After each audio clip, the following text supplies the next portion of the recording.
एक छोटंसं खेडेगाव आणि त्या खेडेगावामध्ये अनुष्कासारख्या 9वी शिकणाऱ्या मुलीला तिचे आई वडील जे स्वतः अशिक्षित आहेत पण मुले कसं पुढे नेता येईल हे त्यांचं जिवंत उदाहरण आहे। जगाच्या पातळीवरती मुली आज कोणत्याही आहे।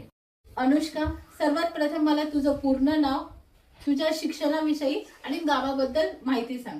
माझे नाव अनुष्का बाबूलाल वाजे। मी इयत्ता 9वी मध्ये न्यू इंग्लिश स्कूल चांदखेड या शाळेत शिकत आहे। अनुष्का, या क्षेत्राकडे तुझं आकर्षण कशामुळे निर्माण झालं आणि याच्यामध्ये तुला कुणाकुणाचं सहकार्य मिळालं? वडिलांमुळे आकर्षण झालं आणि गावातली लोकांनी सहकार्य केले। आवड आहे का घोडस्वारीची किंवा त्यांनी यापूर्वी कधी केली आहे का घोडस्वारी? हो, केली आहे। त्यांना बैलगाडा शर्यत आवडते।